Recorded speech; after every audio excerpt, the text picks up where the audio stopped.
وما خلقت الجن والانس الا لیعبدون، کہ ہم نے انسان اور جنات کو عبادت کے لیے پیدا کیا ہے۔ اب آپ کہیں گے کہ عبادت کے لیے فرشتے جب تھے، اللہ نے ان کے جواب میں کہہ دیا تھا میں جانتا ہوں تم نہیں جانتے ہو، لیکن دوسری جگہ قرآن کہہ رہا ہے کہ وما خلقت الجن والانس الا لیعبدون، کہ ہم نے انسان اور جنات کو صرف اس لیے بنایا ہے کہ وہ عبادت کریں۔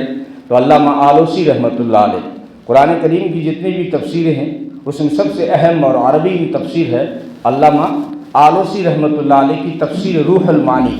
وہ فرماتے ہیں لیعبدون سے مراد لیعرفون ہے، عبادت تو فرشتے کر ہی رہے تھے، لیعرفون پہچان کے لیے بنایا ہے کہ یہ دنیا کے ذمہ داریوں میں، اس کے تقاضوں میں رہتے ہوئے، دنیا کے اسباب میں رہتے ہوئے مجھے پہچانے، اس مقصد کے لیے اس کو بنایا ہے۔ علامہ آلوسی سے پوچھا گیا کہ لیعرفون اگر مراد ہے، اللہ کو پہچاننا اگر مراد ہے تو لیعبدون کا لفظ کیوں لائے؟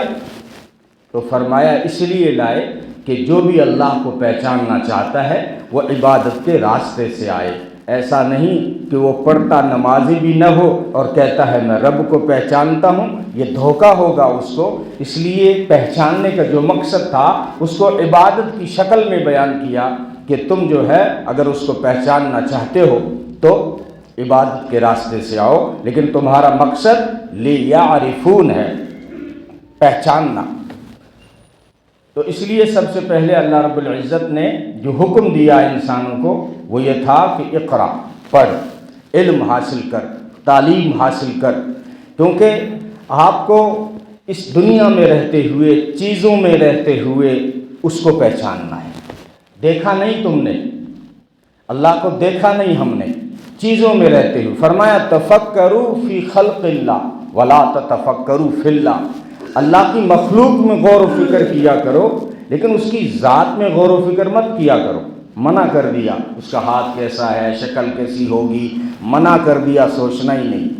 آپ کو اگر سوچنا ہے تو اس کی بنائی ہوئی جو مخلوق ہے اس میں غور کرو، یہ آسمان کیسے بنایا، زمین کیسے بنائی، اونٹ کیسے بنایا، دودھ کیسے آتا ہے، موسم کیسے وہ رات دن کو بدل رہا ہے۔